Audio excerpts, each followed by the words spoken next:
بالله من شرور أنفسنا ومن سيئات أعمالنا من يهده الله فلا مضل له ومن يضلل فلا هادي له وأشهد أن لا إله إلا الله وحده لا شريك له وأشهد أن محمدا عبده ورسوله أما بعد خوارج பற்றி நம்ம பார்க்கிறோம். கடைசியில் எதில் முடிச்சோமே அபூபக்கர் ரலியல்லாஹு அன்ஹுடைய ஆட்சி வரைக்கும் முடிச்சிட்டோமா? தாண்டிட்டோமா? அபூபக்கர் ரலியல்லாஹு ஆட்சி முடிச்சிட்டோம் இல்லையே, முடிக்கலையே. இதில் தான் அபூபக்கர் ரலியல்லாஹுடைய ஆட்சியில் வந்து நிறைய பேசல கூட. அதாவது மேக்சிமம் கேட்டது வந்து அபூபக்கர்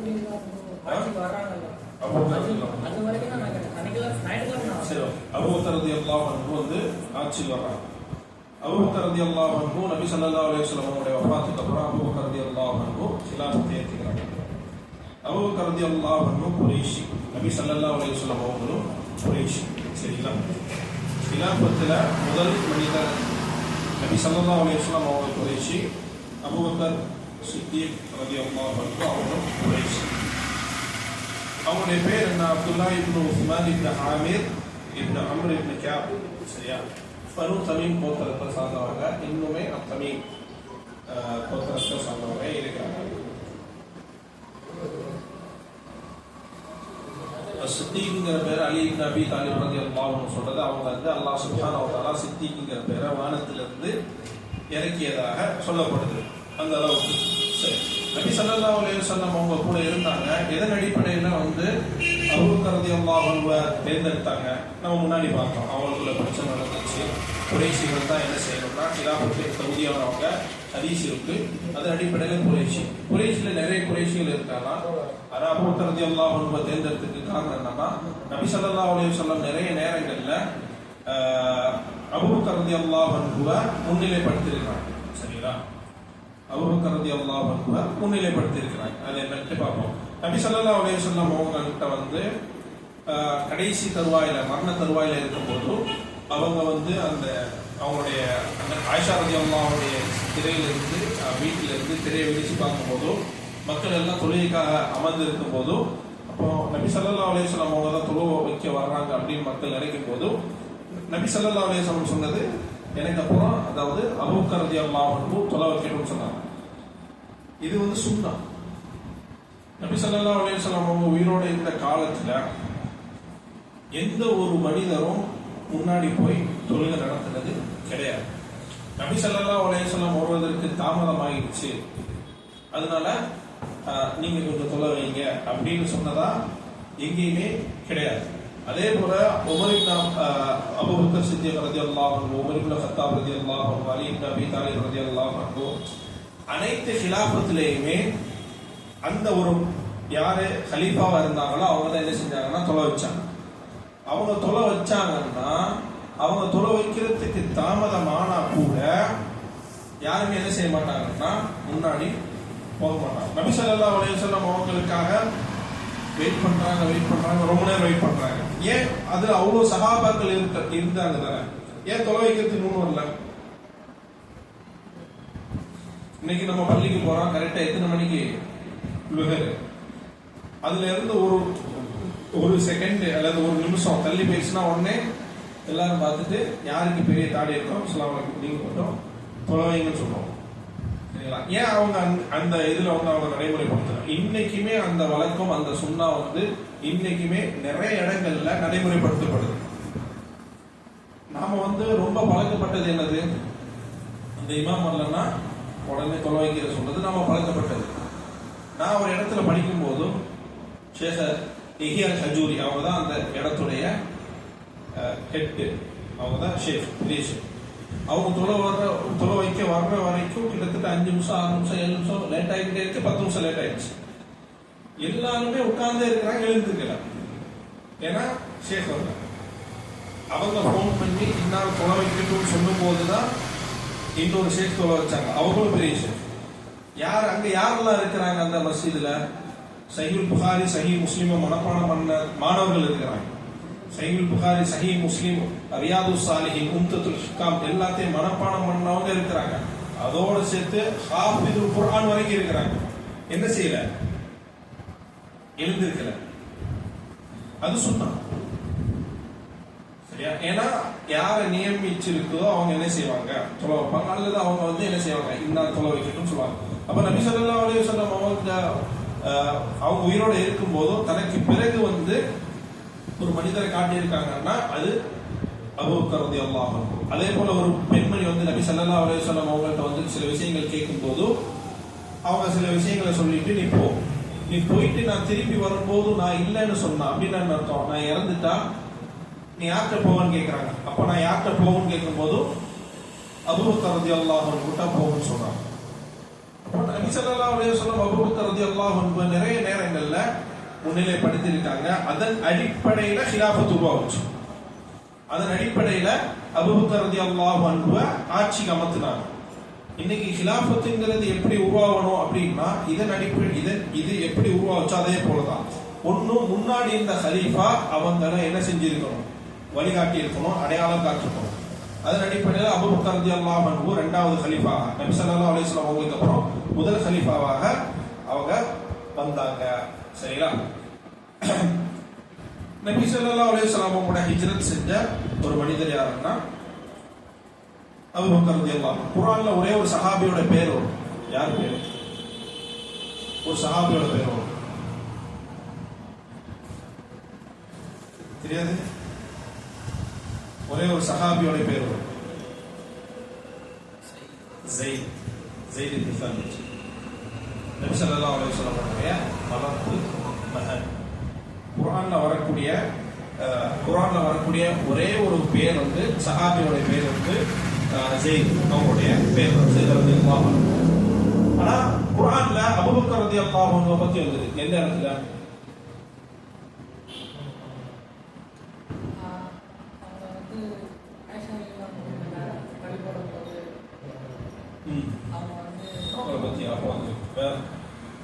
நபி ஸல்லல்லாஹு அலைஹி வஸல்லம் ஹிஜ்ரா இருக்கும்போது குகையில இருக்கும்போது அந்த இதுல அப்ப நபி ஸல்லல்லாஹு அலைஹி வஸல்லம் அவங்கள கூட அவங்களுடைய தோழமை, அவங்களுடைய இது எல்லாமே அதிகமா இருந்துச்சு. மற்ற சஹாபாக்களை விட இவங்களுக்கு அதிகமாவே இருந்துச்சு. நபி ஸல்லல்லாஹு அலைஹி வஸல்லம் அவங்க இறந்ததுக்கு அப்புறம் அபூபக்கர் ரலியல்லாஹு அன்ஹு ஹிலாஃபத்தை ஏற்றுக்கொண்டதுக்கு அப்புறம் முதல் படை உஸாமா இப்னு ஸைத் ரலியல்லாஹு அன்ஹு தலைமையில அனுப்பப்படுது. அது எப்போன்னா முஹம்மது ஸல்லல்லாஹு அலைஹி வஸல்லம் கடைசி காலகட்டத்தில் உஸாமா இப்னு ஸைத் ரலியல்லாஹு அன்ஹு அனுப்புறாங்க ஷாமுக்கு. அந்த போய்கிட்டு இருக்கும்போது நபி ஸல்லல்லாஹு அலைஹி வஸல்லம் இறந்துட்டதா செய்தி வரும்போது அவங்க திருப்பி வர்றதுக்கு முயற்சி செய்யும் போது யாருன்னா அபூபக்கர் ரலியல்லாஹு அன்ஹு முடியாது. நபி ஸல்லல்லாஹு அலைஹி வஸல்லம் எதை நாடினாங்களோ அதை நான் முடிக்காம விட மாட்டேன் அப்படிங்கிறதுனால. ஏன்னா அந்த நேரத்தில் இருக்கிறதுலே பெரிய தலைமை யாரு? நபி ஸல்லல்லாஹு அலைஹி வஸல்லம். உலகத்தையே என்ன செஞ்சாங்கன்னா கொஞ்சம் பயமுறுத்தி வச்சிருந்தாங்க. ரோம இருந்ததும் பாரசீக பேரரசா இருக்கட்டும் எல்லாத்தையும். அப்ப அவ்வளவு பெரிய தலைவர் இறந்துட்டாங்கன்னா என்ன ஆகும்? எல்லாருக்குமே ஒரு வாய்ப்பா இருக்கும் அந்த மதீனாவை தாக்குறதுக்கு. அப்போ மற்ற சஹாபாக்கள்லாம் வேண்டாம்னு சொல்லும் போது அபூபக்கர் ரலியல்லாஹு அன்ஹு நபி ஸல்லல்லாஹு அலைஹி வஸல்லம் அவங்க செஞ்சதை நான் கண்டிப்பா செய்வேன் அப்படின்ட்டு அந்த படையை என்ன செஞ்சாங்க? அனுப்புனாங்க. அதே போல அபூபக்கர் ரலியல்லாஹு அன்ஹுடைய ஆட்சி காலத்துல ஜகாத்தை மறுத்த கூட்டத்துக்கு எதிராக என்ன செஞ்சாங்க? போர் செஞ்சாங்க. அதே போல அபூபக்கர் ரலியல்லாஹு அன்ஹுடைய ஆட்சி காலத்துல நிறைய நபி ஸல்லல்லாஹு அலைஹி வஸல்லம் அவங்களுக்கு அப்புறம் நிறைய இஸ்லாத்தை ஏற்றுக்கொண்டவங்க என்ன செஞ்சாங்கன்னா முர்த்தத்தாய் போனாங்க. அது ஒரு பெரிய பட்டியல் இருக்கு. அவங்க நபி ஸல்லல்லாஹு அலைஹி வஸல்லம் பார்த்து ஈமான் கொண்டாங்க. ஆனா என்ன செஞ்சாங்க? இஸ்லாத்தை விட்டு வெளியேறிட்டாங்க. அப்படி பார்க்கும்போது நிறைய பட்டியல் இருக்கும்போது அவங்களை யாரும் சொல்ல முடியாது, சஹாபாக்கள் சொல்ல முடியாது. அஸ்வத் அல் உன்சின்னு சொல்லி ஒரு மனிதர் என்ன செய்யறாரு? இஸ்லாத்தை ஏத்திக்கிறாரு. அவர் நபி ஸல்லல்லாஹு அலைஹி வஸல்லம் அவங்களை பார்க்கிறாரு. ஆனா முர்த்தத்தாயானாரு. அதே போல அசத், அதே போல சுஜ்ஜா அப்படிங்கிற ஒரு பெரிய பட்டியல் கொண்ட நபர்கள் என்ன செய்யறாங்கன்னா இஸ்லாத்தை ஏற்றுக்கொள்றாங்க நபி ஸல்லல்லாஹு அலைஹி உயிரோடு இருக்கும் போது. அதுக்கப்புறம் அபூபக்கர் ரலியல்லாஹு அன்ஹு ஆட்சி காலத்துல அவங்க என்ன செய்யறாங்க? இஸ்லாத்தை விட்டு வெளியேறாங்க. ஆனா இவங்க யாருமே சஹாபா பட்டியல்ல வரமாட்டாங்க. ஏன்னா இஸ்லாத்தை விட்டு வெளியேறிட்டாங்க. அவங்க நபி ஸல்லல்லாஹு அலைஹி வஸல்லம் அவங்களை ஈமான் கொண்ட நிலையில பார்த்தாங்களா? ஆனாலும் இஸ்லாத்துடைய பட்டியல வரமாட்டாங்க. ஏன்? சஹாபாக்களுடைய வரைவிலக்கணம் என்ன? நபி ஸல்லல்லாஹு அலைஹி வஸல்லம் அவங்களை யாரு ஈமான் நிலையில பார்த்து அதை ஈமானோட மரணிச்சா அவங்க தான் சஹாபாக்கள். ஈமான் அல்லாம முர்த்ததாய் போயிட்டா, ஈமான் அல்லாம வந்து ஜகாத் கொடுக்க மாட்டேன்னு மறுத்துட்டா அவங்க யாரு? சஹாபாக்கள் இல்ல. அவங்க யாரு? சஹாபாக்கள் இல்ல. அப்போ சஹாபாக்கள் எல்லாம் ஜகாத் கொடுக்க மாட்டேன்னு சொல்லலையான்னு கேட்டாங்கன்னா அது பேர் என்ன சொல்றாங்க? பின்னாடி யார் வந்து இது பண்ணா, மார்க்கத்தை யார் மாத்தினா, மார்க்கத்தை விட்டு வெளியே யார் பண்ணா, எல்லாரும் யாரு? சஹாபாக்கள். யார் வந்து ஜகாத் கொடுத்தத மறுத்தா யாரு? சஹாபாக்கள்.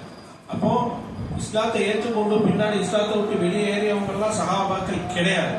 ஆனா சஹாபாக்கள்ங்கிற பேரை பயன்படுத்துறது வந்து கிடையாது. அதனால இமாம் அல் புகாரி ரஹ்மத்துல்லாஹி தஆலா சஹாபாக்களுடைய வரைவிலக்கணம் சொல்றது, மன் ரஆ நபி ஸல்லல்லாஹு அலைஹி வஸல்லம் முஃமினன், யார் நபி ஸல்லல்லாஹு அலைஹி வஸல்லம் அவர்களை ஈமான் கொண்ட நிலையில் பார்த்தார்களோ, மாத்தா அல் இஸ்லாம், அதே ஈமானோடு மரணித்தார்களோ அவர்கள் தான் சஹாபாக்கள். அப்போ ஈமான் இல்லாத நிலையில மரணிச்சவங்க ஒருபோதும் சஹாபாக்கள் ஆக முடியாது.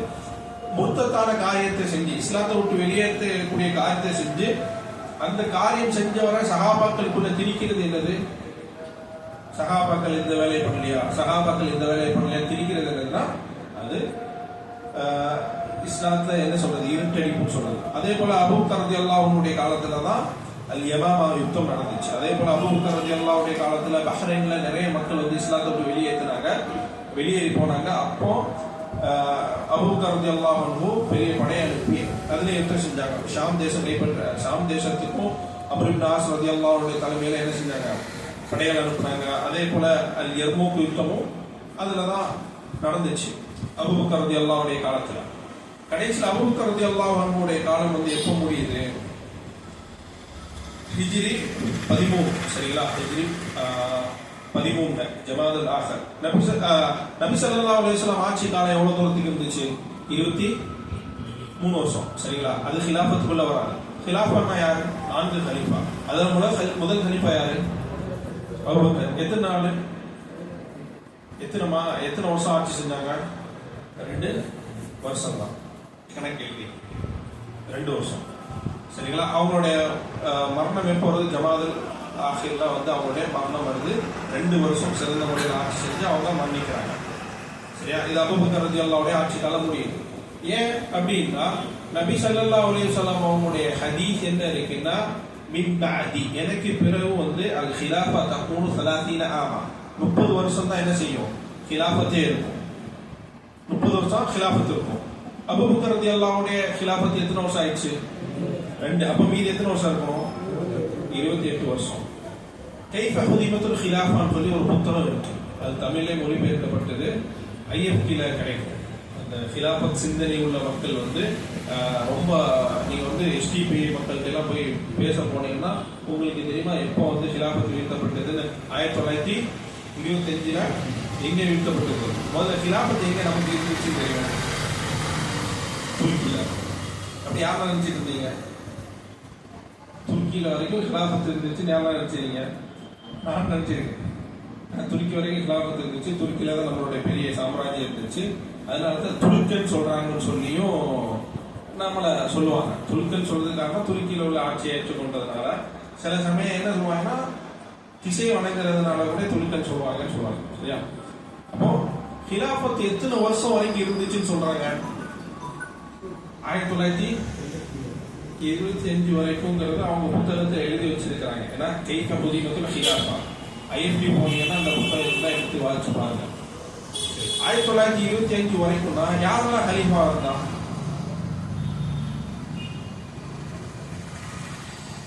இதுதான் கவாரிஜுங்களுடைய அந்த சிந்தனை உடையவங்களோட பெரிய அடிப்படையான பொய். அடிப்படையான பொய் என்ன? ஹிலாஃபத் இப்ப வீழ்த்தப்பட்டதுன்னா 30 வருஷம் ஹிலாஃபத் யார்? 30 வருஷம் தான் ஹிலாஃபத் இருக்கும் நபி ஸல்லல்லாஹு சொன்னாங்கல்ல, எதோட முடியுது? நபி ஸல்லல்லாஹு அலைஹி வஸல்லம் உடைய ஹிலாஃபத் கிடையாது, சரிங்களா? உமர் இப்னு அபூபக்கர் ரலியல்லாஹு அன்ஹு எத்தனை வரைக்கும்? 2. அதுக்கப்புறம் எத்தனை வருஷம்? 10. நீங்க 4 உமர் இப்னு அபூபக்கர் ரலியல்லாஹு அன்ஹு, உமர் இப்னு கத்தாப் ரலியல்லாஹு அன்ஹு, உஸ்மான் இப்னு அஃபான் ரலியல்லாஹு அன்ஹு, அலி இப்னு அபி தாலிப் ரலியல்லாஹு அன்ஹு, நீங்க பாத்தீங்கன்னா 29 புள்ளி சில்லறையில முடிஞ்சிடும். 29 வருஷம் புள்ளி சில்லறையில முடிஞ்சிடும். பக்கி 2 மாசம் இருக்கும். அது ஹுசைன் ரலியல்லாஹு ஆட்சி செஞ்சு விட்டுருவாங்க. அப்போ ஹிலாஃபத்துங்கிறது எது வரைக்கும் இருந்துச்சு? அதான் 2 மாசம் கேட்கணும். 2 மாசம் கேட்கலாம் அவங்க வந்து ஆட்சி செய்யணும். அப்போ அந்த 30 யாரோட முழுமை அடைஞ்சிச்சு? சும்மா நபி ஸல்லல்லாஹு அலைஹி வஸல்லம் ஹதீஸ் என்ன, என்னுடைய உம்மத்தில வந்து ஹிலாஃபத் வந்து 30 வருஷம் இருக்கும். சும்மா பாத தாலிக்க, அதுக்கப்புறம் என்னது? தக்கூன அல மில்கிய, மன்னருடைய ஆட்சி வரும். மன்னருடைய ஆட்சி என்ன? உமவியாக்களுடைய ஆட்சி எல்லாமே மன்னர் ஆட்சி. அதுதான் நபி ஸல்லல்லாஹு அலைஹி வஸல்லம் அவங்களுடைய முன்னறிவிப்பு. யாரு? முஆவியா ரலியல்லாஹு அன்ஹு, அவங்களை பத்தி முன்னறிவிப்பு இருக்காங்க. முதல்ல இந்த உம்மத்துல கடற்படை அனுப்புனது யார்? முஆவியா ரலியல்லாஹு அன்ஹு. என்னுடைய உம்மத்துல முதல் மன்னர் என்ன செய்வார்? கடற்படை அனுப்புவார் சொல்லுவாங்க. அப்ப யார்? அப்ப அது என்ன ஆட்சி வருது? அப்ப ஹிலாஃபத் எங்க வரைக்கும் வரல? 1925 வரைக்குமே ஹிலாஃபத் வரல. ஹிலாஃபத் எதோட முடியுது? ஆனா அவங்களுடைய மெயின் கான்செப்ட் என்னன்னா, ஹிலாஃபத் வீழ்த்தப்பட்டது. நம்ம இவங்களுடைய கிளாஸ்ல கூட பாத்தீங்கல்ல, சும்மா ஒரு ஹிலாஃபத்தை கொண்டு வந்து துருக்கியில மிஸ்ர்ல இருந்த ஒரு பொம்மை ஹலீஃபான்னு சொல்லி வச்சிருந்தவரை தூக்கிட்டு போய் யாரு துருக்கியில உள்ளவங்க எடுத்துட்டு போய், நீ செத்ததுக்கு அப்புறம் எனக்கு ஹிலாஃபத்தை நீ தான் கொடுக்கணும்னு சொல்லி சொல்லும் போது அந்த ஹிலாஃபத்தை உண்மையான ஹிலாஃபத்தா மாத்தி என்ன செஞ்சாங்க? அப்ப இது வரைக்கும் ஹிலாஃபத் இருக்குது. ஹிலாஃபத் வீழ்த்ததுக்கு மிகப்பெரிய காரணமா இருந்த முதல் மனிதர் யாரும் தெரியுமா? உஸ்மான் இப்னு அஃபான் ரலியல்லாஹு அன்ஹு தான் ஹிலாஃபத் போவதற்கு காரணமா இருந்தாங்க அப்படின்றாங்க. அப்ப முதல் அடிப்படை என்ன? அவங்களுடைய அடிப்படை என்ன? பொய். அடிப்படை என்ன? பொய். 1925 வரைக்கும் இருக்குது ஹிலாஃபத்துங்கிறது பொய். அதனால நார்மலா வரலாறு படிக்கும் போது எத்தனை ஆட்சி, எவ்வளவு வருஷம் ஆட்சி பண்ணாங்கன்னு பார்க்கறதுனா மிக முக்கியமான ஒன்று. அபூபக்கர் ரலியல்லாஹு ஆட்சிக்கு அப்புறம் உமர் இப்னு கத்தாப் ரலியல்லாஹு ஆட்சி வருது. அபூபக்கர் ரலியல்லாஹு ஆட்சி எப்படி இருந்துச்சு? அவங்க முதல்ல நல்ல சாஃப்டான மனிதர். ஆனா ஆட்சிக்கு வந்தோன்னா இவரா இப்படி ஆனார் அப்படிங்கிற அளவுக்கு எல்லாருமே ஆச்சரியப்பட்டாங்க. அதுக்கப்புறம் உமர் ரலியல்லாஹு ஆட்சி, உமர் ரலியல்லாஹு ஆட்சி எப்படி வந்துச்சு? நபி ஸல்லல்லாஹு அலைஹி வஸல்லம் அபூபக்கர் ரலியல்லாஹு அன்ஹுவை எப்படி நியமிச்சாங்க ஆட்சியில? அவங்க சொல்லல, நேரடியா கலீஃபாவும் சொல்லல. ஆனா என்ன செஞ்சாங்க? முன்னாடி வந்து எனக்கு அப்புறம் இவங்க தொலை வைக்கணும், நான் இல்லைன்னா யாரை வந்து பாக்குவீங்க அப்படின்னு கேட்கும்போது யார் சொன்னாங்க? ஆனா அபூபக்கர் ரலியல்லாஹு அன்ஹு அவங்க வந்து சிறந்த மனிதரா வந்து இந்த பொறுப்புக்கு தகுதியான மனிதரா உமர் ரலியல்லாஹு அன்ஹு பார்த்தாங்க. ஆனா உமர் ரலியல்லாஹு அன்ஹு பார்த்தது மட்டும் இல்லாம மக்களிடத்துல சொல்லும் போது மக்கள் என்ன சொன்னாங்க? உமர் ரலியல்லாஹு அன்ஹு கடினமான ஆளு. சோ அதனால என்ன செய்யும்? ஹிலாஃபத்துல என்ன செய்யும்? கொஞ்சம் பிரச்சனை வரும். எந்த அளவுக்கு அவருடைய ஹிலாஃபத்து நடந்துச்சுன்னா, அவர் என்னது ஒரு அறிவிப்புல வருது, அவர் மரத்தடியில தூங்கிட்டு இருக்கும் போது ஒரு நபி ஸல்லல்லாஹு அலைஹி வஸல்லம் அவருடைய கனவு அவங்களுக்கு வருது. நபி ஸல்லல்லாஹு அலைஹி வஸல்லம் அவருடைய கனவு வரும்போது நபி ஸல்லல்லாஹு அலைஹி வஸல்லம் சொல்றாங்க, ஹகம்த வ அதல்த வ அமன்த வ நிம்த. இந்த மிஷாரி ராஷித் அல் அஃபாசிட்ட கூட இந்த கவிதை வரும் தெரியுமா? நீங்க போட்டு பார்த்தீங்கன்னா இதே விஷயத்தை அவருடைய படிச்சிருப்பார் பாட்டாங்க. நபி ஸல்லல்லாஹு அலைஹி வஸல்லம் சொன்னது, ஹகம்த நீ சிறந்த முறையில் ஆட்சி செஞ்சாய், ஃபஅதல்த நீதமாக நடந்து கொண்டாய், ஃபஅமன்த அமைதியான பாதுகாப்பான ஆட்சி கொடுத்தாய், ஃபனித்த நீ உறங்கி விட்டாய். அந்த அளவுக்கான ஆட்சியை யார் கொடுக்க முடிஞ்சதுன்னா அபூ உமர் ரலியல்லாஹு அன்ஹு. சரிங்களா? உமர் ரலியல்லாஹு அன்ஹு நபி ஸல்லல்லாஹு அலைஹி வஸல்லம் அவங்க காலத்துக்கு அப்புறம் ஃபித்னாக்கு ஒரு கேடயமா இருந்தது உமர் ரலியல்லாஹு அன்ஹு. அதனாலதான் ஹுதைஃபத்துல் இப்னு யமான் ரலியல்லாஹு அன்ஹு அவங்கள்ட்ட போயிட்டு உமர் இப்னு கத்தாப் ரலியல்லாஹு அன்ஹு கேட்பாங்க, இந்த மாதிரி ஏதோ விஷயம் தெரியுமான்னு கேட்கும்போது அவங்க சொல்லுவாங்க, உனக்கும் ஃபித்னாக்கும் மத்தியில ஒரு திரை இருக்கு அப்படிங்கும்போது உமர் ரலியல்லாஹு அன்ஹு சொல்லுவாங்க, அந்த திரை உடைக்கப்படுமா அல்லது அந்த கதை உடைக்கப்படுமாங்கும் போது உடைக்கப்படும். உடைக்கப்பட்ட கதவு திருப்பி என்ன செய்யப்படும்? திருப்பி இது பண்ணப்படுமானா ஒருபோதும் கிடையாது. உடைஞ்சதுதான். அதாவது இவங்க கொலை செய்யறது, அவங்க நார்மலா பறக்காது, உடைச்சிருவாங்க. சரிங்களா? அப்புறம் மஜூசி அபூலுல் மஜூசி அவன் என்ன செஞ்சான்? கத்தியா ஹஞ்சமான்னு சொல்லுவாங்கல்ல, யமன்ல உள்ளவங்க எல்லாம் பாத்தீங்கன்னா ஒரு வளைந்த கத்தி மாதிரி எல்லாம் வச்சிருப்போம். சவுதியில் உள்ளவங்க எல்லாம் பார்த்துருப்பாங்க. அந்த கத்தியை வச்சு என்ன செஞ்சாங்கன்னா சரி. இப்போ உமர் ரலியல்லாஹு அன்ஹு யாரு? உமர் இப்னு கத்தாப் ரலியல்லாஹு அன்ஹு அவங்க குறைஷ். முதல் மனிதர் குறைஷ், இரண்டாவது மனிதர் குறைஷ், நபி ஸல்லல்லாஹு அலைஹி வஸல்லம் அவங்களும் குறைஷ். இப்போ ஹிலாஃபத் யாருக்கு வருது? குறைஷிகளுக்கு தான் வருது. உமர் ரலியல்லாஹு அன்ஹு இஸ்லாம் எல்லாருக்கும் தெரியும். உமர் ரலியல்லாஹு அன்ஹு எப்படி இஸ்லாத்தை ஏற்றுக்கொண்டாங்க, நபி ஸல்லல்லாஹு அலைஹி வஸல்லம் அதிகமாக உமர் ரலியல்லாஹு அன்ஹு துஆ செஞ்சாங்க. அதன் அடிப்படையில் உமர் ரலியல்லாஹு அன்ஹு இஸ்லாத்தை ஏற்றுக்கிட்டாங்க. 40 மனிதர்களுக்கு 40 பேர் இஸ்லாத்தை ஏற்றுக்கிட்டதுக்கு அப்புறமா இவங்க 41வது பேரா இஸ்லாத்தை ஏற்றுக்கிட்டாங்க. சரிங்களா? அவங்களுக்கு சிறப்பு நிறைய இருக்கு. நபி ஸல்லல்லாஹு அலைஹி வஸல்லம் சொன்னாங்க, லக்கத் கான ஃபீமா கப்லகும் மினல் உமம். முன்னாடி இருந்த சமுதாயம் ஒரு ஆளை பத்தி பேசுதுன்னா அது உமர் ரலியல்லாஹு அன்ஹு பத்தி தான். அதே போல எனக்கு பிறகு ஒரு நபி வரணும்னு சொன்னாங்கன்னா கண்டிப்பாக அது யாரா இருக்க முடியும்னா உமர் ரலியல்லாஹு அன்ஹு. உமர் ரலியல்லாஹு அன்ஹு ஒரு வழியில போனாங்கன்னா ஷைத்தான் என்ன செய்வான்? மறு வழியில போவான். அந்த அளவுக்கு உமர் ரலியல்லாஹு அன்ஹுடைய இருக்கு. அந்த எந்த அளவுக்குன்னா உமர் ரலியல்லாஹுடைய நாவல என்ன செய்யறாங்க? இறைவன் பேசுறாங்க. ஏன்னா அவங்களுடைய நாவல் அடிப்படையில் நிறைய சட்டங்கள், என்னென்ன சட்டங்கள்லாம், முக்கியமா ஹிஜாப் சட்டங்கள்லாம் அவங்க மூலமா தான் போச்சு. இது உமர் ரலியல்லாஹுடைய சிறப்பு. உமர் ரலியல்லாஹுடைய காலத்துல தான் நிறைய பைத்துல் முகத்தஸ் சுற்றி கொள்ளப்பட்டுச்சு. அவங்க வந்து சஹாபாக்கள் எல்லாரும் முற்றுகையிட்டதுக்கு அப்புறம் அவங்க நசாராக்கள் என்ன செஞ்சாங்கன்னா நிபந்தனை வச்சாங்க, பைத்துல் முகத்தஸுக்கு உமர் இப்னு கத்தாப் ரலியல்லாஹு அன்ஹு வரணும், அதுக்கப்புறம் தான் நாங்கள் ஒப்படைப்போம் அப்படின்னு சொன்னதுக்கு அப்புறம் உமர் ரலியல்லாஹு வந்ததுக்கு அப்புறம் நபி ஸல்லல்லாஹு அலைஹி வஸல்லம் மிஅராஜ்ல எந்த வாயில் வழியா நுழைஞ்சாங்களோ அந்த வாயில் வழியா உமர் இப்னு கத்தாப் நுழைஞ்சு 2 ரக்காய் தொழுதுட்டு அதுக்கப்புறம் அந்த உமர் இப்னு கத்தாப் ரலியல்லாஹுடைய ஆட்சி காலத்துல மிகப்பெரிய பஞ்சம் வந்துச்சு. எந்த அளவுக்குன்னா ரொம்ப வெடிப்பா இருக்கிற அளவுக்கு பஞ்சம் வந்துச்சு. அதை நபி ஸல்லல்லாஹு அலைஹி வஸல்லம் நீங்க கூட நிறைய ஹதீஸ்ல கேள்விப்பட்டிருக்கலாம். நபி ஸல்லல்லாஹு அலைஹி வஸல்லம் இறந்ததுக்கு அப்புறம் அவங்களுடைய உறவினரை கொண்டு என்ன செய்வாங்கன்னா மலைக்காக துவா செய்வாங்க. அப்போ மலைக்காக துவா செய்யறதுக்கு ஒரு ஆளை கூட்டு வரலாம், ஒரு ஆள்கிட்ட சிபாரிசு கேட்கலாம் அப்படிங்கிற மாதிரி சொல்லுவாங்க. அதாவது அம்மு நபி ஸல்லல்லாஹு அலைஹி வஸல்லம் அவங்க யார்? அவங்க அப்பாஸ். சரிங்களா? சரி. அதுக்கப்புறம் அந்நஹாவன் அந்த போர் நபி ஸல்லல்லாஹு உமர் இப்னு கத்தாப் ரலியல்லாஹு அன்ஹு இதுல நடந்துச்சு. காலித் இப்னு வலீத் ரலியல்லாஹு அன்ஹு இறந்ததும் உமர் இப்னு கத்தாப் ரலியல்லாஹு அன்ஹுடைய ஆட்சி காலத்துல. அதுக்கப்புறம் உமர் இப்னு கத்தாப் ரலியல்லாஹு அன்ஹு எப்ப இறந்து போனாங்க?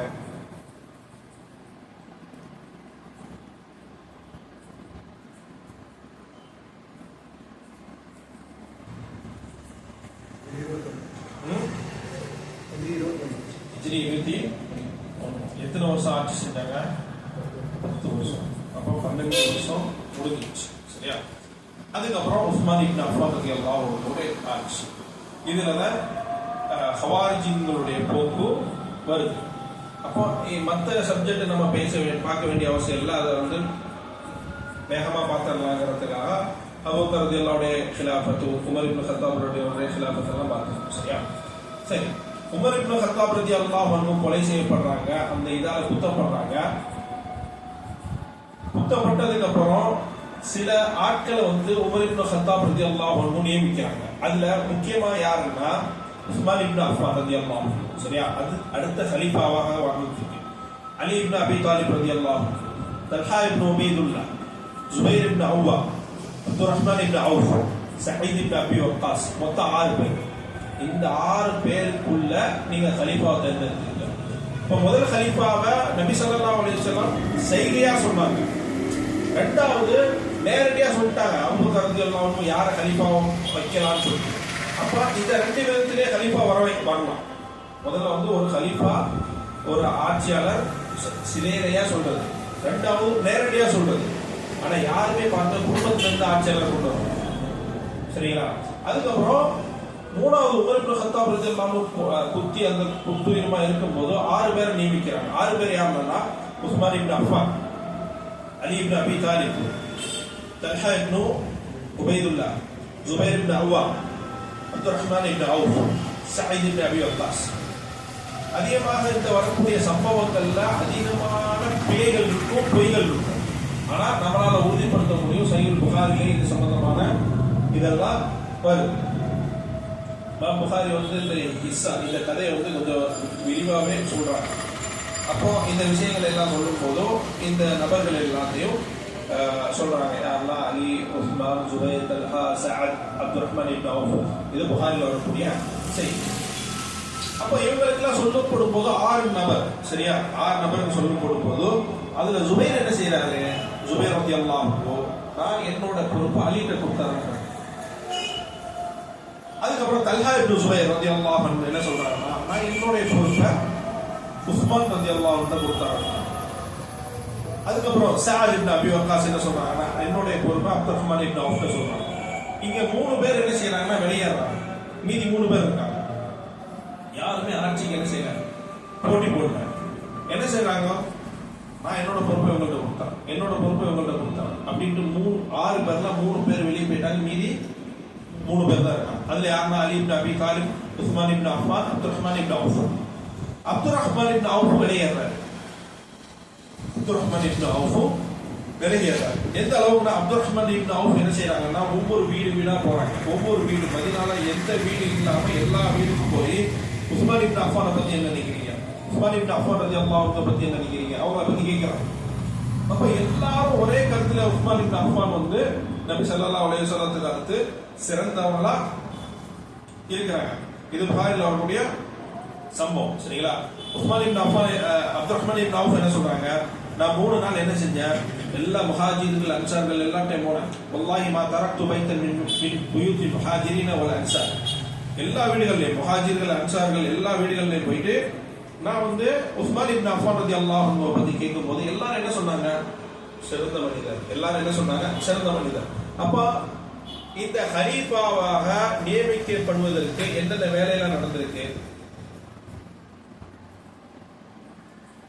அவங்க யாருமே என்ன செய்யல, எனக்கு வேணும் எனக்கு வேணும் சொல்ல. மாறா என்ன, பொறுப்பான ஆள்கிட்ட கொடுக்கணும், பொறுப்பான ஆள்கிட்ட கொடுக்கணும். உமர் ரலியல்லாஹு அன்ஹு அவங்க சொல்லப்படுது, நான் வந்து அபூ உபைதா இப்னு ஜர்ராஹ் அவங்க நியமிச்சேன்னா நாளைக்கு அல்லாஹ் சுப்ஹானஹு வ தஆலா என்கிட்ட கேட்பான், எதுக்கு அபூ உபைதா இப்னு ஜர்ராஹ் நியமிக்க அப்படின்னா நபி ஸல்லல்லாஹு அலைஹி வஸல்லம் சொன்னாங்க, இன்னஹு அமீனுன் ஃபி ஹாதிஹில் உம்மா.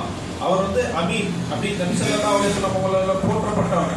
அதே போல மௌலா அபீ ஹுதைஃபா ரலியல்லாஹு அன்ஹு நான் நியமிச்சேன்னா அல்லாஹ் சுப்ஹானஹு வ தஆலா நாளைக்கு கேட்டாங்கன்னா நீ ஏன் அவரை ஹலீஃபாவை நியமிச்சேன்னு கேட்டாங்கன்னா நான் சொல்லுவேன், நபி ஸல்லல்லாஹு அலைஹி வஸல்லம் அவங்கள பத்தி சொன்னாங்க, அவர் அல்லாஹ்வை நேசிக்கக்கூடியவர்ல மிகவும் ரொம்ப அதிகமானவர். அதே போல அப்துல்லா இப்னு அம்ரு, சரியா, ஒவ்வொரு ஆளையும் சொல்லும் போதும் நான் இதுக்காக செஞ்சேன் நாளைக்கு அல்லாஹ் மறுமையில என்ன கேட்டுருவான், அதுக்காக செஞ்சேன்னு சொல்லி கடைசியில் எத்தனை பேரை நியமிச்சாங்க, 6 பேரை நியமிச்சாங்க. அந்த 6 பேர்ல 3 பேர் விலகிட்டாங்க. மீதி 3 பேர், அந்த 3 பேருக்குள்ள மஷூரா ஓடும். யார்? அப்ப அப்துர் ரஹ்மான் இப்னு அவுஃப் என்ன செய்யறாரு, வீடா போறாரு. இங்க என்ன நடக்கல, எந்த ஹிலாஃபத்திலையுமே யாரும் எனக்கு ஆட்சி வேணும்னு போகல, யாரும் என் சொந்தத்துக்கு ஆட்சி வேணும்னு சொல்லி போகல. இவங்களுடைய ஆட்சியில வந்து இப்னு உமர் ரலியல்லாஹு அன்ஹு, அப்துல்லா இப்னு உமர் ரலியல்லாஹு அன்ஹுக்கே நீங்க ஆட்சியை கொடுங்கன்னு சொல்லப்பட்டது. அவங்க வந்து முற்றிலுமா மறுத்துட்டாங்க, என்னுடைய மகனுக்கு ஒருபோது என்னுடைய குடும்பத்துக்கு ஆட்சி போகக்கூடாது. சரிங்களா? ஆனா சஹாபாக்கள்லாம் வந்து ஆட்சி அதிகாரத்துக்கு என்ன செஞ்சாங்க, ஆசைப்பட்டாங்க.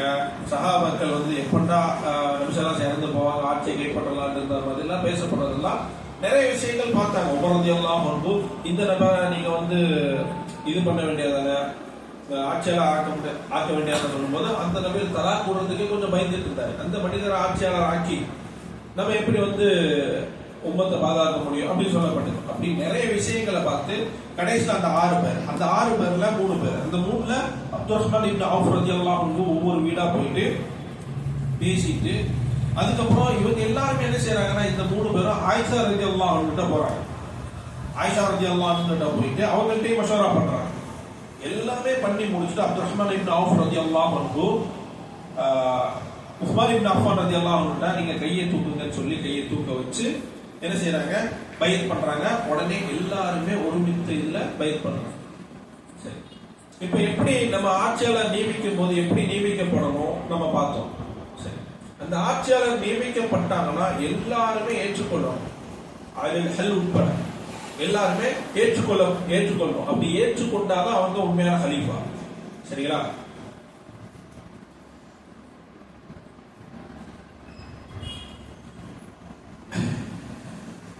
ஏன்னா ஹதீஸ் இருக்கு, நபி ஸல்லல்லாஹு அலைஹி வஸல்லம் காலத்துல இப்னு உமர் ரலியல்லாஹு அன்ஹு சொல்றாங்க, நாங்க வந்து நபி ஸல்லல்லாஹு அலைஹி வஸல்லம் அவங்களுக்கு அடுத்ததா சிறந்தவரா நாங்க யாரை பார்த்தோம்னா அபூபக்கர் ரலியல்லாஹு.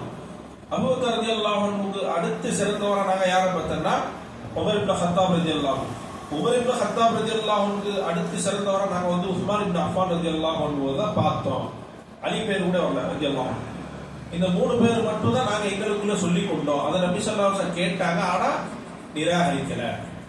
நீங்க சொல்றது தப்புன்னு சொல்ல. அப்படின்னா என்ன? அடுத்தவங்க தான் அடுத்தவங்க தான் அடுத்தவங்க தான். இங்க வந்து யார் வந்து உஸ்மான் இப்னு அஃபான் ரலியல்லாஹு அன்ஹு அபூபக்கர் ரலியல்லாஹு அன்ஹு அல்லது உமர் இப்னு கத்தாப் ரலியல்லாஹு அன்ஹுக்கு முன்னாடி கொண்டு வர்றாங்களோ சிறந்தவங்கன்னு சொல்லி அவங்க வழிக்கு. ஏன் இந்த தர்த்தீப்னா இந்த அடிப்படை அந்த ஒன்றுக்கு அடுத்து ஒன்று வர்றதுலாம் வந்து அஹ்லு சுன்னாவுடைய ஒருமித்த கருத்து என்னன்னா, முதல்ல வந்து அபூபக்கர், உமர், உஸ்மான், அலி ரலியல்லாஹு அன்ஹு. ஒருத்தருக்கு முன்னாடி இன்னொருத்தரை இது பண்ணக்கூடாது. ஷியாக்கள் என்ன செய்வாங்கன்னா அலி ரலியல்லாஹு அன்ஹு எல்லாருக்கும் முன்னாடி கொண்டு போவாங்க. அதுக்கு ஆனா அலி ரலியல்லாஹு அன்ஹு உஸ்மான் இப்னு அஃபானுக்கு பின்னாடியும் அலி ரலியல்லாஹு அன்ஹு முன்னாடி கொண்டு வந்தோம்னா அது வந்து பிழை, ஆனா வழிகேடு கிடையாது. ஆனா யாருக்கு முன்னாடி கொண்டு போக கூடாது? இடத்துல உமர், அபூபக்கர் ரலியல்லாஹு அன்ஹு முன்னாடி இவங்க 2 பேர்ல யாரேன்னு ஒருவரையும் கொண்டு போக கூடாது. இவங்களுக்குள்ள மாத்தி போடுறதுல தப்புதான், ஆனா வழிகேடு கிடையாது, விதத்துன்னு சொல்ல முடியாது. சரிங்களா? அதன் அடிப்படையில வந்து 3வது கலீஃபா நியமிக்கப்படுறாரு. அவர் பேர் என்ன? உஸ்மான் இப்னு அஃபான் இப்னு அபி அல் ஆஸ் இப்னு உமையா இப்னு அப்துல் ஷம்ஸ். யார் அப்துல் ஷம்ஸ்? நபி ஸல்லல்லாஹு அலைஹி வஸல்லம் அவங்களுடைய பரம்பரை. இப்னு அப்துல் மனாஃப் எல்லாமே நபி ஸல்லல்லாஹு அலைஹி வஸல்லம் பரம்பரை. அப்போ சொந்தக்காரங்க எல்லாமே. அலி ரலியல்லாஹு அன்ஹு சொந்தக்காரங்க தான், உஸ்மான் இப்னு அஃபான் ரலியல்லாஹு அன்ஹு சொந்தக்காரங்க தான். அபூபக்கர் ரலியல்லாஹு அன்ஹு, உமர் ரலியல்லாஹு அன்ஹு என்னன்னா பொண்ணு கொடுத்து எடுத்ததுல அவங்க சொந்தக்காரங்க. அப்ப எல்லாருமே என்னன்னா சொந்தம் தான். சரியா? இவர் யாரு? குரைஷ். இவரும் குரைஷ்.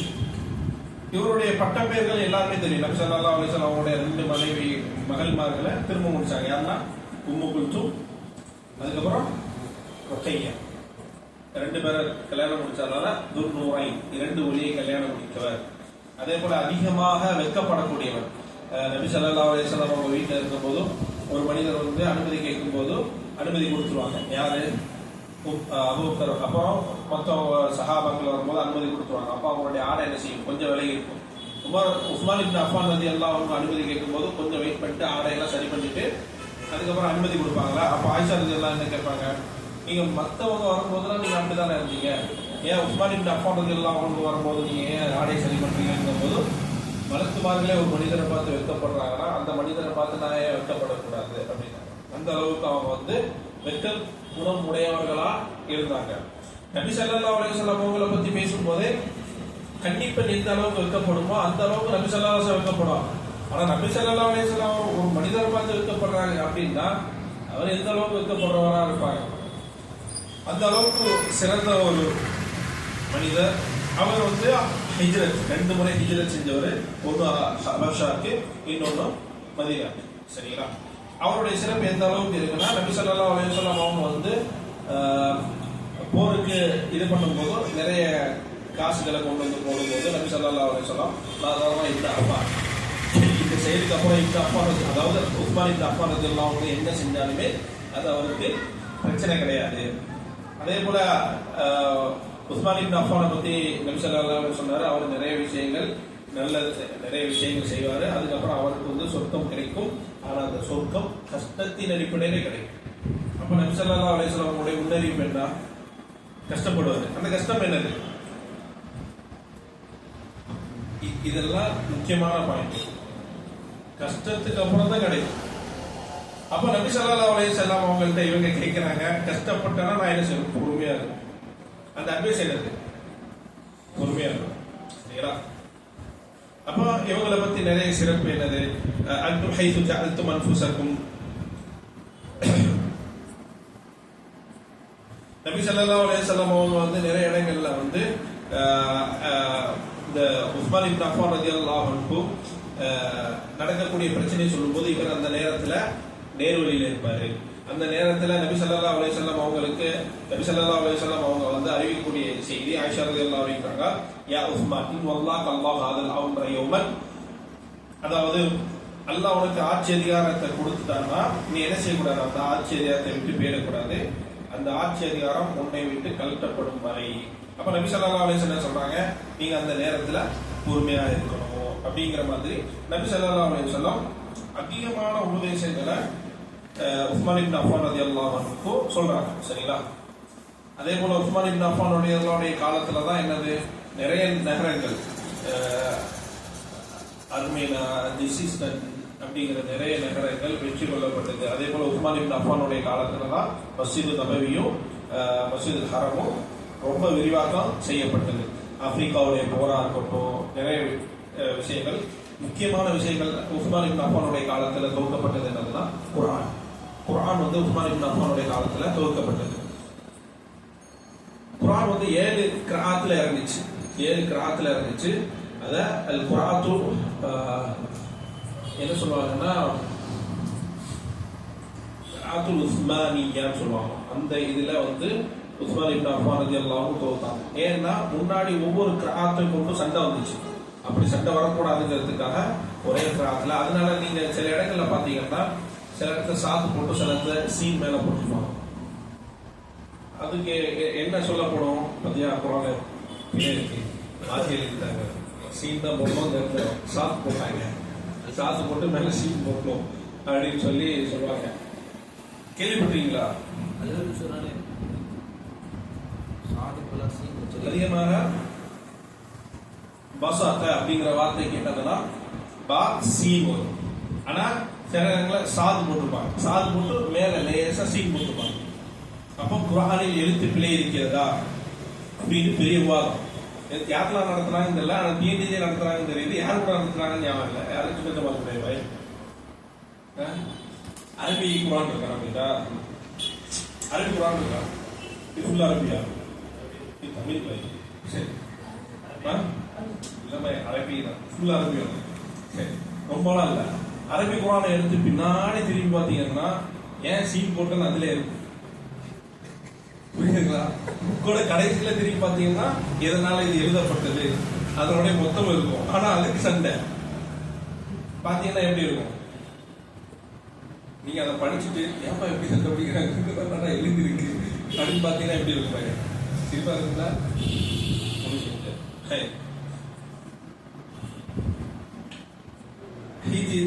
உஸ்மான் இப்னு அஃபானுடைய காலத்துல தான் என்ன செய்யுது, இந்த குர்ஆன் வந்து துவக்கப்பட்டது. உஸ்மான் இப்னு அஃபானுடைய காலத்துல தான் ஃபித்னாவுடைய ஆரம்பம். உமர் ரலியல்லாஹு அன்ஹு கொலை செய்யப்படுறாங்க. உஸ்மான் இப்னு அஃபான் ரலியல்லாஹுடைய காலத்துல என்ன செய்யப்படுது, ஃபித்னாவுடைய ஆரம்பமாகுது. அது ஹிஜ்ரி 34.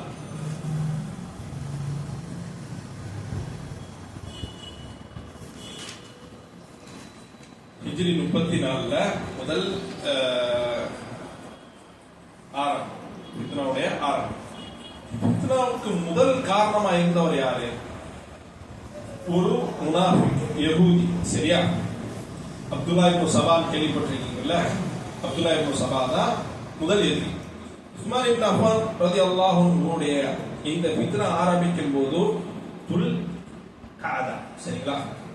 துல் காதா. துல் காதாக்கு அப்புறம் என்ன இது வரும்? என்ன இது வரும்?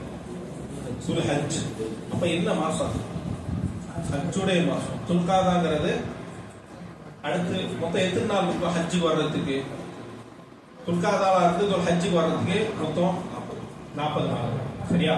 இங்க வந்து எத்தனை நாளைக்கு முன்னாடி போவாங்க? இப்போ உள்ள நாட்டுல இப்போ உள்ள எல்லாமே இருக்கு, விமானம் இருக்கு, எல்லாமே இருக்கு. எத்தனை நாள் முன்னாடி போவாங்க? குறைஞ்சது இப்ப போறது எத்தனை நாள் முன்னாடி போறாங்க? 10 நாளுக்கு முன்னாடி போறாங்கன்னு வச்சுக்கலாம். சரியா? அப்போ முன்னாடி எதுல போவாங்க? ஒட்டகத்துல போவாங்க, எல்லாத்துலயும் போவாங்க. அப்ப எத்தனை நாள் முன்னாடி கிளம்பணும்? ஒரு மாசத்துக்கு முன்னாடியே கிளம்பணும். சரிங்களா? ஒரு மாசத்துக்கு முன்னாடியே போனாதான் தூக்காதாலே போய் சேரலாம். சரிங்களா? அல்லது தூக்கத்துடைய ஸ்டார்டிங்லயாச்சு போய் சேரலாம். சரிங்களா? இது முக்கியமானது. எந்த மாசத்துல வந்துச்சு? தூக்காதா ஹஜ். சரிங்களா? ஏங்கிறது உங்களுக்கு பின்னாடி வரும். ஏன்னா அல் ஹவாரிஜ் கிட்டத்தட்ட 2000க்கு குறைவு இல்லாம, சரியா? 2000க்கு குறைவு இல்லாம நிறைய இடங்கள்ல இருந்து ஹவாரிஜிகள் ஒன்னா வர்றாங்க. எந்த ஹஜ்ஜுக்காக? அவங்க சொல்றது என்ன காரணம்? ஹஜ்ஜுக்காக, வேற எந்த காரணமும் கிடையாது. ஹஜ்ஜுக்காக நாங்க வெளியே வரோம்னு சொல்றாங்க. அவங்க தான் யாரு? அல் ஹவாரிஜ். சரிங்களா?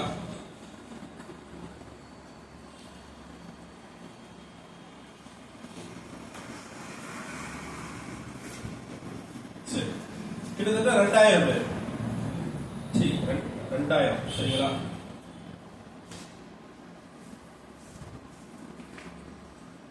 எந்த அளவுக்கு எழுத முடியுமோ அந்த அளவுக்கு எழுதிக்கீங்க. எழுதிட்டு நாளைக்கு ஃபேஸ்புக்கில் எழுதிக்கீங்க. ஆனால் கரெக்டாக எழுதணும். நாம ஆமான்னு சொன்னது ஆமான்னு மட்டும் எழுதணும், இல்லைன்னு சொன்னது இல்லைன்னு மட்டும் எழுதணும். சரிங்களா? சரி, என்னவே டீயா கொடுக்குறீங்களா?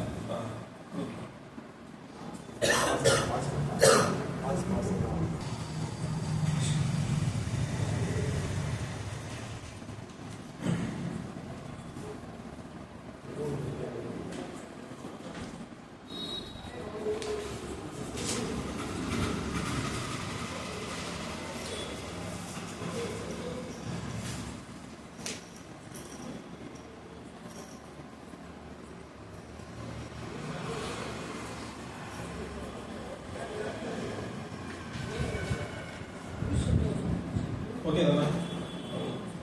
சரி. மக்கள் வந்து நிறைய மக்கள் வந்து பஸ்ரால இருந்து, கூஃபால இருந்து, மிஸ்ர்ல இருந்து கிட்டத்தட்ட நிறைய மக்கள் என்ன செய்யறாங்கன்னா மதீனா நோக்கி வர்றாங்க. கிட்டத்தட்ட ஹிஜ்ரி 35 சரிங்களா? ஹிஜ்ரி 35 வர்றாங்க. அவங்க எல்லாம் என்ன செய்யறாங்கன்னா ஹஜ்ஜுக்காக வர்ற மாதிரி அவங்க என்ன செய்யறாங்கன்னா வர்றாங்க. ஆனா உஸ்மான் இப்னு அஃபான் ரலியல்லாஹு அன்ஹு கொலை செய்யும் நோக்கம் கிடையாது. அவங்க வரும்போதே உஸ்மான் இப்னு அஃபான் ரலியல்லாஹு அன்ஹு கொலை செய்யணும் அப்படிங்கிற நோக்கத்துக்காக வரல. உலமாக்களுக்கு மத்தியில கருத்து வேறுபாடு இருக்கு, மொத்தம் எத்தனை நபர் சொல்லி. அவங்க என்ன செய்யறாங்கன்னா மிஸ்ர்ல இருந்த 2000, கோஃபால இருந்து 2000, பஸ்ரால இருந்து 2000, அப்படி ஒவ்வொரு ஊர்ல இருந்தும். ஆனா பர்டிகுலரா இத்தனை நபர் அப்படிங்கிறத சொல்ல முடியல. குறைஞ்சது 2000, கூண்டது 6000.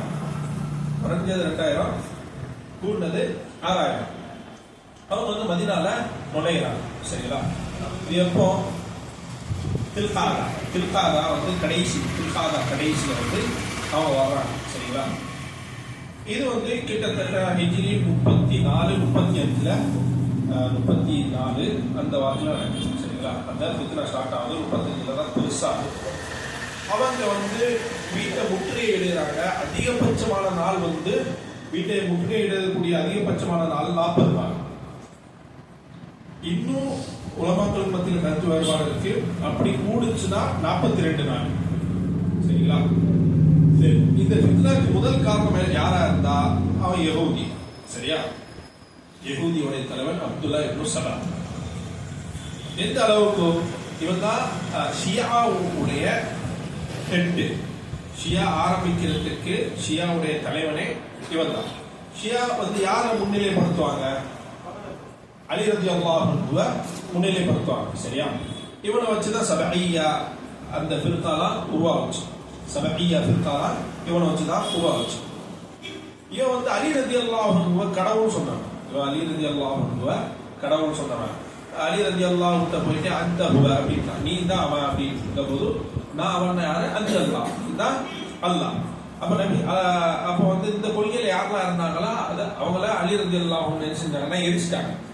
அது உங்களுக்கு சம்பவங்களை கேள்விப்பட்டிருப்பீங்க. அலி ரலியல்லாஹு அன்ஹு என்ன செஞ்சாங்க அப்படின்னு. அப்போ இந்த இடத்துல என்ன செஞ்சாங்கன்னா முக்கியமான விஷயம், இந்த கூட்டத்தை சார்ந்தவங்க உஸ்மான் இப்னு அஃபான் ரலியல்லாஹு அன்ஹுடைய பேர்ல நிறைய பொய்யான கடிதங்களை என்ன செஞ்சாங்கன்னா போட்டாங்க. சரியா?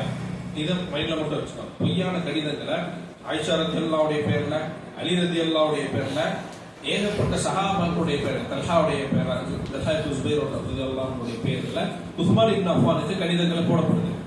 எல்லாமே இவங்களுடைய பேர்ல. அதுல பாத்தீங்கன்னா ராஜமுத்திரை வேற இருக்கும். ராஜமுத்திரை என்ன முத்திரை? நபி ஸல்லல்லாஹு அலைஹி வஸல்லம் அல்லாஹ் ரசூல் இருக்கு தெரியுமா? அந்த முத்திரை. இவங்க எந்தெந்த கடிதம் போடுறாங்களோ அதுல அந்த முத்திரை இருக்கும். சரிங்களா? அப்போ முதல் குழப்பம் இந்த கடிதம். இவங்களுக்கு உதவியா இருந்தது முக்கியமானவர்கள் யாருன்னா காஃபிகி சொல்லி இப்னு ஹர்ப், காஃபிகி இப்னு ஹர்ப். இவங்கெல்லாம் பாத்தீங்கன்னா உஸ்மான் இப்னு அஃபான் ரலியல்லாஹு அன்ஹு கொலை செய்யும் போது யார் கூட இருந்தான்னு பாத்தீங்கன்னா இந்த பேர்லாம் அடிப்படும். அப்ப யார் இவங்க? இந்த ஷியாவுடைய கொள்கை அப்துல்லா இப்னு சபாவுடைய தாயிக்கள், அவங்களுடைய அழைப்பாளர்கள், அவங்களுடைய அந்த பிரச்சாரத்துக்கு உதவி செஞ்சவங்க. அதுல காஃபிகி இப்னு ஹர்ப், அப்துல் ரஹ்மான் இப்னு அதீசி பல்வி அதீசி, கினானா இப்னு பஷீர்,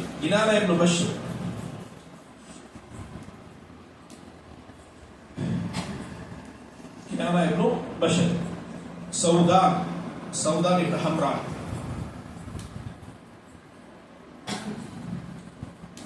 அதுக்கப்புறம் அப்துல்லா இப்னு ஸைத்,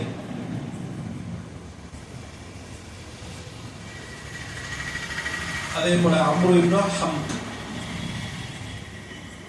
இப்னு ஸஹீர், அதே போல ஹக்கீம் இப்னு ஜபலா.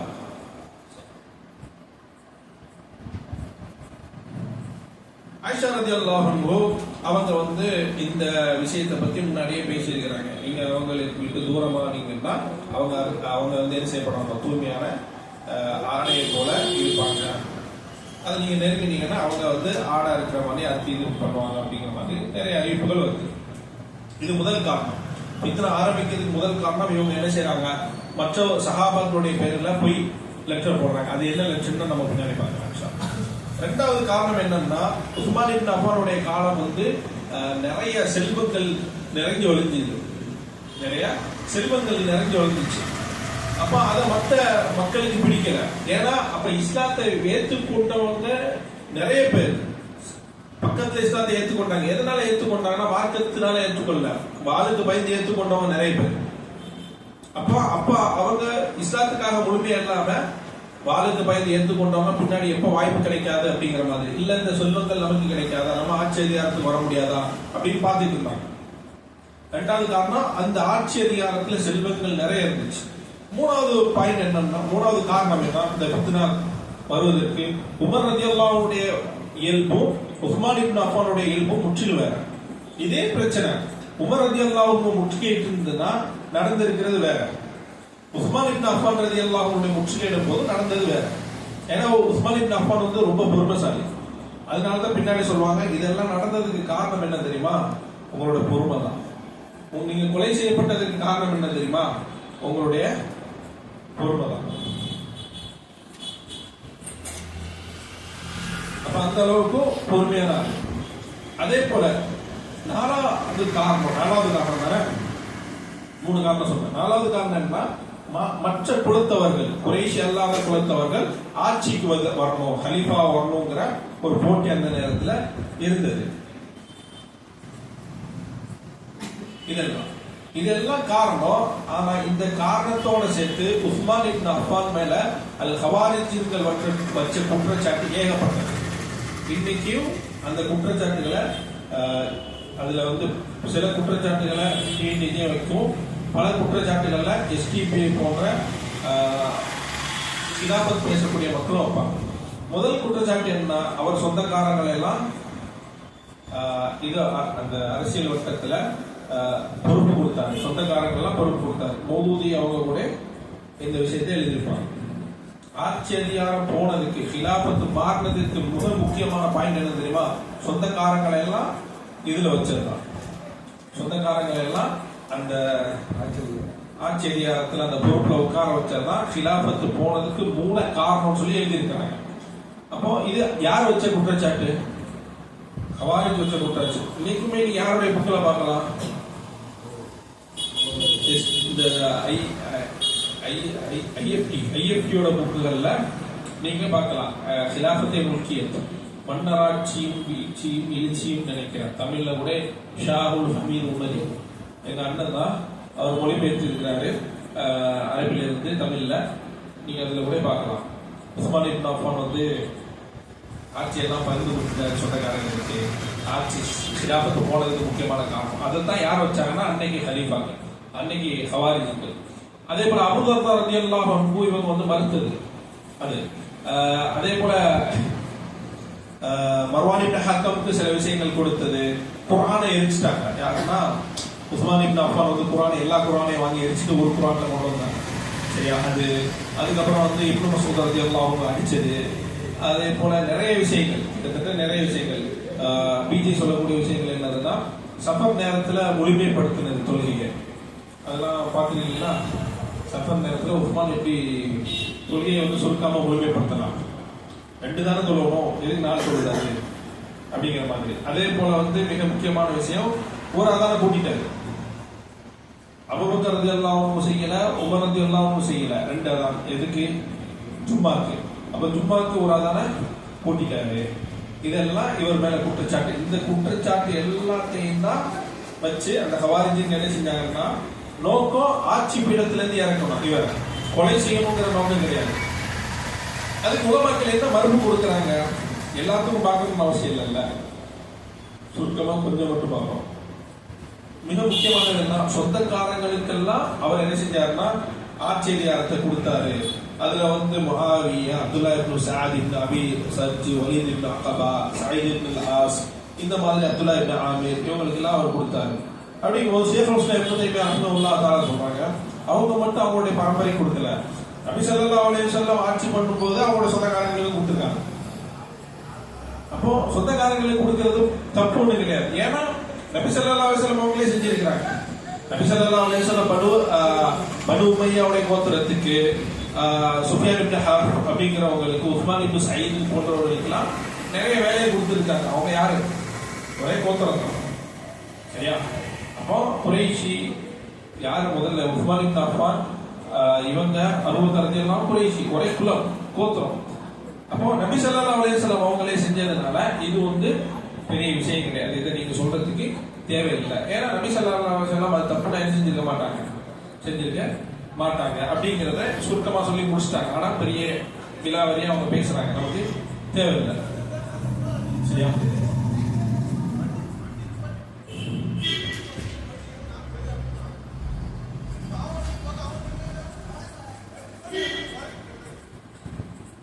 குர்ஆனை எரிச்சது என்னன்னா, அரசன் ஹுதைஃபத்துல் இப்னு யமான் என்ன செய்யறாங்கன்னா, உஸ்மான் இப்னு அஃபான் ரலியல்லாஹு அன்ஹு வந்துட்டு மக்கள் எல்லாம் என்ன செய்யறாங்கன்னா, கருத்து வேறுபாடு நிறைய வருது. ஏன்னா குர்ஆன் 7 கிராத்துல வந்துச்சு. அந்த ஒரு கூட்டம் இன்னொரு கிராத் ஓதக்கூடிய கூட்டம் என்ன செய்யறாங்கன்னா, குர்ஆனை கொண்டே மறுக்கிறாங்க. இவங்க வழிகேடு, இவங்க வந்து இந்த மாதிரி இல்லை. எந்த அளவுக்குன்னா காஃபின்னு சொல்ற அளவுக்கு போயிட்டாங்க. காஃபின்னு சொல்ற அளவுக்கு மக்களை. ஏன்னா எங்களுடைய ஓதுதல் முறை தான் சிறந்தது, எங்களுடைய ஓதுதல் முறை தான் சிறந்தது. அப்போ உஸ்மான் இப்னு அஃபான் என்ன செஞ்சாங்கன்னா, எல்லா குர்ஆனையும் எடுத்துட்டு வர சொன்னாங்க. எல்லா குர்ஆனையும் எடுத்துட்டு வந்து எரிச்சிட்டாங்க. அது எல்லாத்தையும் எரிச்சிட்டு ஒரே இதுல கொண்டு வந்தாங்க. அதுதான் நம்ம கிட்ட இருக்கக்கூடிய இந்த குர்ஆன். ஆனா இதுல எல்லாமே இருக்கு. சரிங்களா? அந்த 7 விதமான கிராத்துமே இதுல இருக்கு. அவங்க செஞ்சதை வந்து மற்ற சஹாபாக்கள் யாருமே நிராகரிக்கல, எல்லாருமே ஏற்றுக்கொண்டாங்க. அதுதான் இஜ்மாஉ அஸ்ஸஹாபா. அதே போல அவங்க வந்து பயணத்துல என்ன செஞ்சாங்கன்னா, இது பண்ணது வந்து அபூபக்கர் உமர் ரலியல்லாஹு அன்ஹு, அபூபக்கர் ரலியல்லாஹு அன்ஹு எல்லாருமே 2 ரக்காயத்து தான் தொழுதாங்க சஃபர்ல. ஆனா இவர் மட்டும் 4 ரக்காயத் தொழுதாது அப்படின்னு சொல்லுவாங்க. ஆனா வந்து இது வந்து முஸ்தஹப்பு தான். 2 ரக்காயத் தொழணுங்கிறது முஸ்தஹப்பு தான். 4 ரக்காயத் தொழுதா என்ன பிரச்சனை? ஒண்ணுமே கிடையாது. அது ஜாயிஸ். அதன் அடிப்படையில் அவர் செஞ்சாரு. இதுக்காக என்ன செய்ய முடியாது. 2வது இது மட்டும் இல்ல, 2வது அவர் மக்காலே திருமணம் முடிச்சிருந்தார். அப்ப மக்கா அவருக்கு என்னது? வீடு. மதீனா என்னது? வீடு. அப்ப மதீனால அவங்களோட மனைவி இருந்தாங்க, மக்காலே மனைவி இருந்தாங்க. அப்ப மக்காவுக்கு போனா அவர் சொந்த ஊர், அங்க 4 ரக்காயத் தொழுவாரு. மதீனா வந்தா அவருக்கு சொந்த ஊர், அங்கே 4 ரக்காயத் தொழுவாரு. சரிங்களா? அப்போ அவர் வந்து முதல்ல அது முஸ்தஹப்பு, அத செய்யலாம், செய்யாம இருக்கலாம். 2வது முக்கியமான விஷயம் என்னது? அது அவங்க ஊரு. அதை தாண்டி இன்னொரு விஷயம், அப்ப இஸ்லாத்தை ஏற்றுக்கொண்ட மக்கள் நிறைய பேர், புதுசா இஸ்லாத்தை ஏற்றுக்கொண்ட மக்கள் நிறைய பேர். 2 ரக்காயத்து தொழுதன்னா இதே பழக்கத்தை அவங்க ஊர்ல போய் செஞ்சிடக்கூடாதுங்கிறதுக்காக என்ன செஞ்சாரு? அவரு 4 ரக்காயத் தொழுதாது. அப்படிங்கிற மாதிரி. சரிங்களா? அதே போல இவர் போர்க்களத்துல இருந்து வெளியே வந்து ஓடினாரு, இன்னொரு ஆளை கொல்லல அப்படிங்கிற மாதிரி நிறைய விஷயங்கள் சொல்லப்படுது. நம்ம அதெல்லாம் விரிவா பார்க்க தேவையில்லை. முக்கியமான என்னதுன்னா அதான கூட்டு அது நம்ம பார்த்தாலும். சரிங்களா? நபி ஸல்லல்லாஹு அலைஹி வஸல்லம் என்ன சொன்னாங்க? அலைக்கும் பி சுன்னத்தி வ சுன்னத்தில் குலஃபாஇ ராஷிதீன் அல் மஹ்தியீன். சரியா? மின் பஅதி, எனது சுன்னாவையும் எனக்கு பின்னாடி வந்த சுன்னாவையும் நீங்க என்ன செய்யுங்க? பற்றி பிடித்துக் கொள்ளுங்கள். அப்போ நபி ஸல்லல்லாஹு அலைஹி வஸல்லம் உடைய சுன்னாவை, அதற்கு பின் வந்த கலீஃபாக்களுடைய சுன்னாவை பற்றி பிடித்துக் கொள்ளணும். கலீஃபாவுடைய சுன்னாக்கள்ல ஒரு சுன்னா என்னது? இந்த விஷயங்களை கூட்டுது. உமர் இப்னு ஹத்தாப் ரலியல்லாஹு அன்ஹு ஆட்சி காலத்துல நிறைய மாற்றங்கள் வந்திருக்கு. அலி ரலியல்லாஹு அன்ஹு ஆட்சி காலத்துல நிறைய மாற்றம் வந்துச்சு. மகர் விஷயத்துல ரெண்டாவது பஞ்சம் ஏற்படும் போது, உமர் ரலியல்லாஹு அன்ஹு காலத்துல பஞ்சம் ஏற்படும் போது திருடனா என்ன செய்யணும்? கை வெட்டணும். ஆனா உமர் ரலியல்லாஹு சட்டத்தை மாற்றினாங்க. சரியா? ஏன்னா அது பஞ்சகாலம். அப்போ வெறுமனே இவர் உஸ்மான் இப்னு அஃபான் ரலியல்லாஹு அன்ஹு காலத்துல மட்டும் வரல, முன்னாடி உள்ள காலத்திலே வந்திருக்கு. காரணம் அங்க இருந்துச்சு. அதே போல இந்த இடத்துல மதீனா என்ன செய்யுது? பெருசாயிட்டே வருது. மஸ்ஜித் நபவியில இருந்து அதான் சொல்றேன்னா யாருக்கு என்ன செய்யல, கேட்கல. அதனாலதான் என்ன செய்யறாங்க? கடை வீதிகள்ல நிதா அழைப்பு சொல்லப்பட்டது. அதனாலதான் அதை என்ன சொல்லுவாங்கன்னா முதல் அதான் சொல்ல மாட்டாங்க, நிதா அழைப்பு. சரிங்களா? ஆனா இது தொடர்ச்சியாகவே என்ன செய்யுது? அது சொல்லப்படுது. இது வந்து இஜ்மா முஸ்லிம்களுடைய இஜ்மாவா ஆயிடுச்சு.